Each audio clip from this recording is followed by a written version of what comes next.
Bonjour à toutes et à tous. Aujourd'hui, nous recevons le nouveau président du conseil d'administration de la CPS, la Caisse de prévoyance sociale, Ronald Blaise. Bonjour. Bonjour. Vous avez été élu à l'unanimité par le conseil d'administration de la CPS il y a 2 semaines.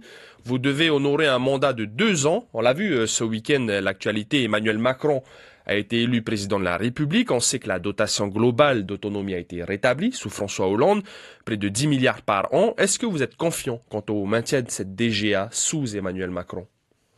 Écoutez, on ne peut que l'être. Moi, je pense qu'il faut. Et c'est une bonne chose pour la Polynésie et c'est aussi une bonne chose pour la CPS. Donc, il faut attendre et voir. Mais pour l'instant, moi, je suis très confiant. Est-ce que ces 10 milliards par an de la dotation globale d'autonomie ont permis un peu de rééquilibrer les comptes de la CPS? Alors, écoutez, pour l'instant, il est difficile de le dire, mais c'est clair qu'on revient à quelque chose qui avait été acquis par le passé. Et c'est vrai que même les plus petites sommes servent des grandes ambitions et c'est vrai que je pense qu'il faut les pérenniser parce qu'on va en avoir besoin. On sait qu'aujourd'hui la CPS est n'est pas en forme olympique puisque on se rend compte qu'il y a de moins en moins d'emplois, donc moins de cotisants qu'auparavant. Donc il va falloir que l'on réfléchisse à des solutions et les pérenniser pour le futur. Vous avez déjà siégé au conseil d'administration de la CPS. Si on prend les 5 dernières années, est-ce que les comptes de la CPS évoluent positivement ou négativement? Pour l'instant, il y a une certaine stagnation. C'est clair. Vous savez qu'il y a trois différentes. Vous avez la maladie. Il y a 3 genres de cotisations différentes, mais qui sont certaines, par exemple, on sait que sur la retraite, on perd de l'argent puisque c'est clair il faut en principe 3 cotisants pour un retraité. Aujourd'hui, nous en sommes à quasiment 1 pour 1, ce qui est grave. Donc, il faut que l'emploi reparte très rapidement en Polynésie si on veut rétablir un confort suffisant, oui, pour permettre aux gens qui vont prendre leur retraite d'ici quelques années de pouvoir bénéficier de cette retraite. Tout au taux actuel, puisque ce qui va se passer, c'est qu'on va avoir une dégradation du taux qui va passer de 60-70% à 30% si rapidement il n'est pas fait quelque chose en faveur de cette retraite. Vous l'avez dit au moment de votre élection et tous vos prédécesseurs également l'ont dit, la priorité pour la CPS, c'est la réforme de la protection sociale généralisée. Comment est-ce que vous allez procéder? Quel est le plus important à votre sens? Écoutez, pour l'instant, nous n'en sommes qu'au balbutiement de cette réforme. Il y a eu la PSG1 qui a été une catastrophe. Donc la PSG2, espérant, va certainement être beaucoup mieux gérée puisque nous avons... C'est vrai que les réunions tripartites qui avaient lieu entre les représentants des employés, du patronat et du gouvernement se sont soldés par le fait que les syndicats, certains syndicats n'ont pas souhaité continuer à discuter sur les bases qui étaient proposées par le gouvernement. Aujourd'hui, il y a un nouveau ministère. Je pense que nous avons un ministre qui est responsable et qui aujourd'hui veut que l'on arrive rapidement à une PSG2 qui ait l'assentiment des 3 parties. Alors nous allons voir, des pistes ont été proposées. Nous avons aussi nos pistes. Je crois par exemple, les plus importantes. Le plus important, c'est qu'il faut revoir la fiscalité en Polynésie. Vous savez, en ce moment, nous avons et peut-être revoir l'imposition qui est faite sur le travail et sur les sociétés. Il y a beaucoup de choses, mais je crois que il faut redébattre de la fiscalité, la remettre à plat, voir ce que l'on peut faire et peut-être pas, parce qu'il y a eu les solutions qui étaient envisagées au départ, c'était d'augmenter la participation des travailleurs et des sociétés. CST. Tout à fait. Donc là, je ne sais pas si c'est la meilleure des solutions. Vous pensez que les charges qui pèsent déjà sur les entreprises ou les travailleurs sont trop lourdes déjà? Les charges sont énormes, oui, tout à fait. Si on veut relancer l'économie, il faut quand même que les sociétés puissent respirer et leur permettre d'investir. Or, en ce moment, je ne crois pas que... En ce moment, les sociétés, certaines sociétés vivotent. Quand on voit régulièrement dans la presse des sociétés qui ferment, très peu ouvrent, alors que beaucoup sont en état, en mauvais état, donc fiscalement parlant. Donc je pense qu'il faut quand même que l'on revoie ça le plus rapidement possible. Et comme je vous dis, il faut redéfinir la fiscalité dans son intégralité. Ronald Blaise est président du conseil d'administration de la CPS. Il est notre invité café ce mardi matin. Vous parliez de fiscalité, Monsieur Blaise. Lorsqu'on voit, par exemple, vous êtes issu du patronat, les syndicats n'ont pas participé aux réunions. Est-ce que vous craignez des désaccords entre le patronat et les syndicats notamment, qui pourraient entraîner un retard de cette réforme PSG2? C'est un souci? C'est un souci, bien ça pourrait l'être, bien sûr, mais vous savez, c'est pas uniquement le patronat et les syndicats qui discutent de la PSG2, il y a aussi le territoire, hein, par le biais du ministre de la Santé.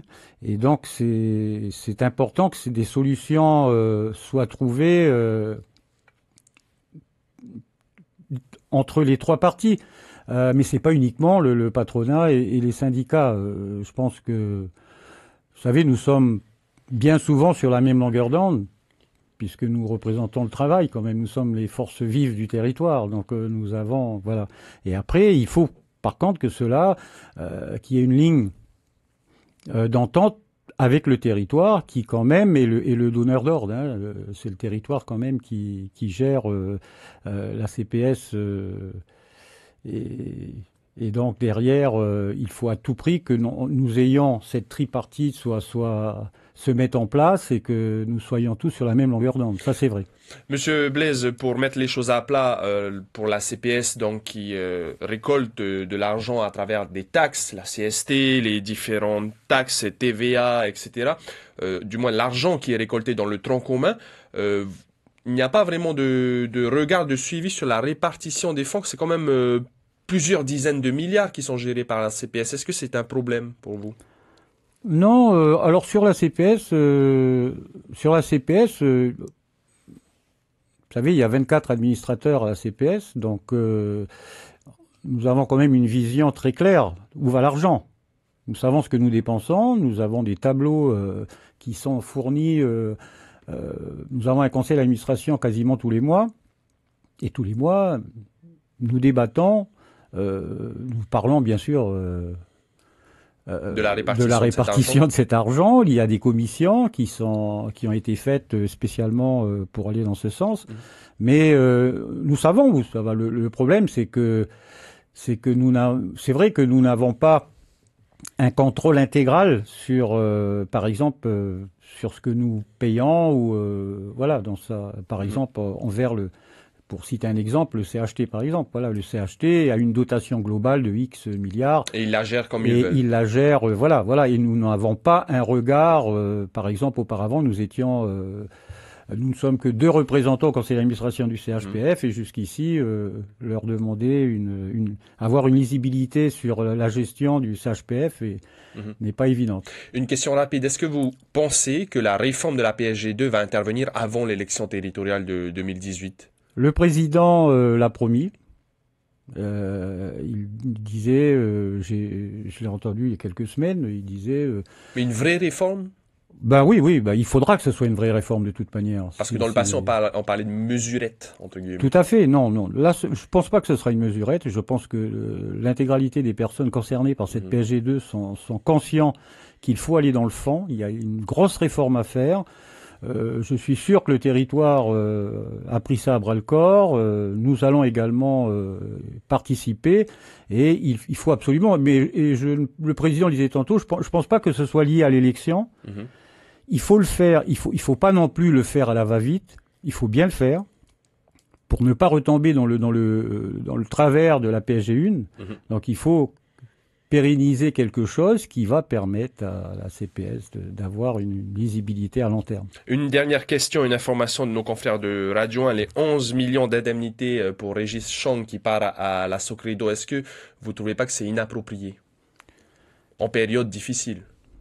Alors là, c'est un sujet, oui, on peut dire ça. C'est un sujet que nous allons traiter très prochainement. J'ai d'ailleurs une réunion cet après-midi avec toutes les personnes intéressées et on va en parler. On précise quand même que ce n'est pas vous qui avez acté cette indemnité, c'est votre prédécesseur. Oui, mais vous savez, Moi, je crois que tout travail mérite salaire. Et là, il faut savoir que le directeur de la CPS est nommé par le territoire. Il est nommé en Conseil des ministres. Et il peut être aussi, par le fait du prince, révoqué à tout instant. Alors, lorsque quelqu'un est révoqué, je trouve qu'il est quand même assez normal que cette personne ait droit à des indemnités. Donc, dans la somme que vous évoquiez, je crois savoir que c'est pas cette indemnité n'en est qu'une partie, puisqu'il y avait aussi des congés, etc. Donc voilà. Après, je n'ai pas le détail des sommes qui ont été distribuées, mais elles ne l'ont pas encore été d'ailleurs pour l'instant. Donc on verra. On va aller dans le détail. Mais c'est vrai que c'est des dossiers qui peuvent prêter à confusion dans la période où on est. Merci Ronald Blaise, président donc du conseil d'administration de la CPS, la Caisse de prévoyance sociale. Vous serez président au moment de la réforme protection sociale généralisée 2. Vous serez président encore jusqu'à la période électorale territoriale de 2018. On vous remercie d'avoir accepté notre invitation. On vous souhaite une bonne journée. Je vous remercie de m'avoir reçu.